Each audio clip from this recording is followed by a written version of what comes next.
Hello दोस्तों, आज मैं आप सभी के साथ अपनी इंग्लिश स्ट्रेटेजी शेयर करने वाली हूँ, जिस स्ट्रेटेजी की हेल्प से मैंने प्री में 50 आउट ऑफ 50 स्कोर किया था और टिल मेंस में ठीक ठाक स्कोर बना पाई सिर्फ इस स्ट्रेटेजी की हेल्प से। तो दोस्तों बिल्कुल शुरू से शुरू करते हैं। एज अ बिगिनर जब मैंने तैयारी चालू करी थी तो मैंने कैसे स्टार्ट की थी। तो सबसे पहले दोस्तों मैंने ग्रामर की बुक उठाई थी। ग्रामर में मैंने क्या किया, अपना एक एक रूल बहुत अच्छे से पढ़ा। किसी भी अच्छी बुक में हर रूल के साथ 2 से 3 एग्जाम्पल दिए होते हैं, वो बहुत अच्छे से करने हैं आपको और उनको बिल्कुल माइंड में रखना है। फिर जैसे नाउन ही पढ़ा है आपने तो अभी सिर्फ नाउन के ही क्वेश्चन लगाइए। प्रोनाउन पढ़ा है तो सिर्फ प्रोनाउन के क्वेश्चन लगाइए, जिससे कि आपको हेल्प मिलेगी रूल्स को समझने में, उस टॉपिक को समझने में। 1 से 2 बार इस बुक को अच्छे से इस तरीके से करने के बाद अब बात आती है कि कौन सी बुक से करें। देखो दोस्तों, मार्केट में कई अच्छी बुक है, नीतू सिंह है, क्रिस्टोफर सर की बुक है, इनको आप फॉलो कर सकते हो ग्रामर के लिए। मैंने नीतू सिंह फॉलो करी थी, आफ्टर दैट क्रिस्टोफर सर की बुक मैंने फॉलो करी थी। उसके बाद अब आते हैं कि मल्टीपल क्वेश्चंस आप प्रैक्टिस कर रहे हो तो कहाँ से करें। दोस्तों मैंने सिर्फ प्रीवियस ईयर प्रैक्टिस किया था, प्रीवियस ईयर के अलावा मैंने कुछ प्रैक्टिस नहीं किया था। और आज के टाइम में किरण और पिनेकल, इन दोनों की बुक्स बहुत अच्छी मार्केट में आई हुई है, जिसमें कि 2018 के बाद का ही कंपाइलेशन दे रखा है, जो सिर्फ टीसीएस ने क्वेश्चन पूछे हैं। सीजीएल, सीपीओ, सीएचएसएल और एमटीएस सभी के क्वेश्चन कंपाइल्ड है और ईयर वाइज आपको मिल जाएंगे। और जब आप प्रैक्टिस करो तो दोस्तों लेटेस्ट से स्टार्ट करना। पहले 2021 के सारे निपटाना, फिर 2020 के सारे निपटाना। और अगर प्री तक ज्यादा टाइम नहीं है तो सिर्फ अगर आप 21 के भी सारे निपटा लेंगे तो भी आपका ठीक ठाक प्रैक्टिस हो जाएगा। थोड़ा टाइम बचता है तो 20 के भी कर लीजिएगा, 2020 के क्वेश्चंस। अब बात आते हैं, अब ये ग्रामर का क्लियर हो गया है और जैसे कैसे प्रैक्टिस करनी है, क्योंकि इतने सारे क्वेश्चन है भाई, एक साथ कैसे करें। तो दोस्तों मैंने कैसे किया था, जैसे स्पॉट द एरर के क्वेश्चन है तो मैंने अपना टारगेट बना लिया कि दिन के मुझे 30 क्वेश्चन करने हैं बस। मैंने 30 क्वेश्चन पढ़े, अगले दिन मैंने फिर 30 पढ़े, लेकिन फिर पहले मैंने पिछले वाले रिवाइज करे और जो मैं भूल रही हूँ, जिसमें मुझे प्रॉब्लम आ रही है, उनको मैंने सर्कल कर लिया। तीसरे दिन पहले मैंने उन सर्कल वालों को पढ़ा, फिर लास्ट डे वाले पढ़े और फिर अगले वाले पढ़े। इस तरीके से मैंने अपने क्वेश्चंस कंप्लीट किए। हर पार्ट को मैंने डिवाइड कर लिया। अब ज्यादा नहीं कर सकते तो आप 20-20 का टारगेट बना लीजिए कि सेंटेंस द इम्प्रूवमेंट से भी 20 करने हैं, इम्प्रूव द सेंटेंस से भी 20 करने हैं, स्पॉट द एरर से भी 20 करने हैं, फिल इन द ब्लैंक से भी 20 करने हैं। इस तरीके से भी आप कर सकते हैं। और साथ में जो पीछे का पढ़ रहे हैं उसको पीछे छोड़ के मत चलिए, उसको साथ लेते हुए चलिए, तभी फायदा होगा।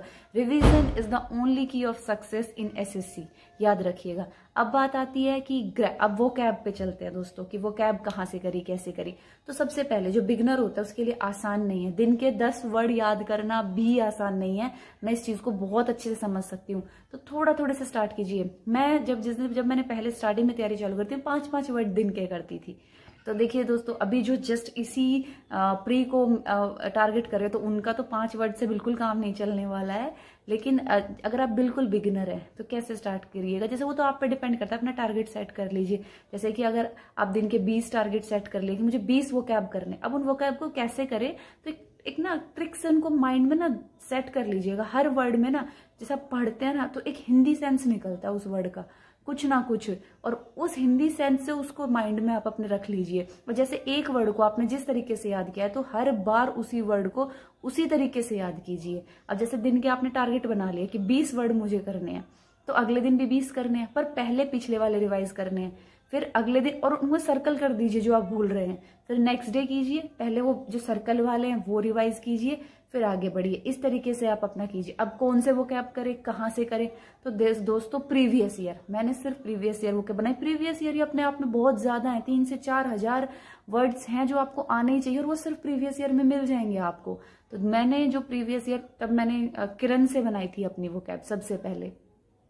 किरण में सिनोनिम्स, एंटोनिम्स, वन वर्ड सब दिया हुआ था। अब मैंने कैसे किया, जैसे एक क्वेश्चन और उसके 4 ऑप्शन है, तो मैंने सिर्फ क्वेश्चन को नहीं किया था, मैंने 4 ऑप्शन को भी किया था। तो जो बुक मैंने आपको पहले बताई है, पिनेकल और किरण पब्लिकेशन, वहीं से आप अपनी वो कैब बना लीजिए, मोर देन इनफ है आपके लिए। और बस उसको अच्छे से करते जाइए, पीछे वाला रिवाइज करते जाइए और हर वर्ड को माइंड में ऐसे सेट कीजिए तो उसका ये कि नेगेटिव है या पॉजिटिव है, क्योंकि जब आप पेपर करते हैं ना तो कुछ नए वोकैब आ जाते हैं। लेकिन अगर आपको एक वर्ड की सही नॉलेज है और एग्जैक्ट मीनिंग नहीं पता, लेकिन दिमाग में बस इतना रह गया कि यार ये पॉजिटिव सेंस देता है, ये वर्ड नेगेटिव, तो आप एलिमिनेशन मेथड से भी कई क्वेश्चंस को निपटा सकते हैं। अब फिर बात आती है आगे कॉम्प्रीहेंशन, रीडिंग स्किल्स की बात आती है तो दोस्तों आज के टाइम में ये सबसे ज़्यादा इम्पोर्टेंट हो गया है। आपकी रीडिंग स्किल्स बहुत ज़्यादा अच्छी होनी चाहिए। उसके लिए आप डेली पढ़िए। शुरुआत में आपसे ज़्यादा कॉम्प्लिकेटेड चीज़ें नहीं पढ़ी जाती है तो इजी चीज़ों से स्टार्ट कीजिए। कुछ भी उठा लीजिए, कोई नॉवल पढ़ने में अच्छा लगता होगा उसको उठा लीजिए और उसके बाद एडिटोरियल्स पे शिफ्ट कीजिए। द हिंदू में 2 एडिटोरियल आते हैं डेली के, उसमें वो कैब भी काफ़ी अच्छी होती है। तो एक ऐप है, एंड्रॉयड में मिल जाएगी आसानी से, द हिंदू करके। उसमें एडिटोरियल लिखा होता है, नीचे उसके जो टफ वर्ड्स हैं उनके मीनिंग वहीं पे लिखे होते हैं। आपको खुद सर्च करने की ज़रूरत नहीं है उन मीनिंग्स को। इससे आपकी वो कैब की रिवीजन भी हो जाती है, क्योंकि इंपॉर्टेंट वर्ड्स ही होते हैं, 7 से 8 वर्ड होते हैं, ज़्यादा नहीं होते हैं। तो वहां से आप अपना एडिटोरियल रीड कीजिए। पहले कोशिश कीजिए, जैसे ये नहीं है कि दोनों पढ़ लिए, समझ में एक लाइन नहीं आई और एक काम खत्म हो गया, नहीं। आपको ऐसे पढ़ना है कि आपको समझ आ रहा है, क्योंकि पेपर में तो आपको अंडरस्टैंडिंग की जरूरत पड़ेगी ना। वहां चाहे आप दिन के 4 पढ़ रहे हो लेकिन आपको सीखे ही नहीं पढ़ना तो फिर फायदा नहीं उस चीज का।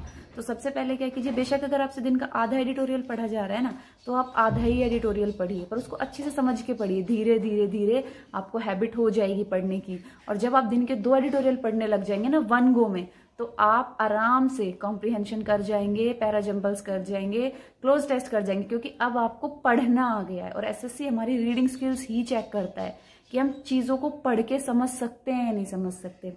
और एक और चीज, एक्टिव पैसिव वॉइस की ठीक ठाक प्रैक्टिस करके जाइए। ठीक है दोस्तों, इस तरीके से आप तैयारी कीजिए। कोई भी डाउट हो तो प्लीज कमेंट बॉक्स में कमेंट कीजिए। मैं कोशिश करूंगी कि एकदम सटीक चीज जानकारी आप तक पहुंचाऊं। और दोस्तों ऐसे ही इंफॉर्मेटिव वीडियोस के लिए प्लीज जुड़े रहिए, जिसके लिए जरूरी है कि आप मेरे चैनल को सब्सक्राइब करें। ओके दोस्तों, मिलते हैं ऐसी ही किसी इंफॉर्मेटिव वीडियो के साथ। और एक और चीज, हाँ, एक लास्ट क्वेश्चन ये भी आता है कि मॉक कहाँ से लगाए, कैसे लगाए। महीना बचा है एग्जाम का, तो डेफिनेटली मॉक लगाने चाहिए। मैं जो मॉक लगा रही हूँ वो मैं लगाना स्टार्ट करने वाली भी, मैंने स्टार्ट किए नहीं है। तो मैं सुपर मॉक्स लगाऊंगी और टेक्स्ट बुक के मॉक्स लगाऊंगी। आप लोग भी वहां से मॉक्स लगा सकते हैं। ओके दोस्तों।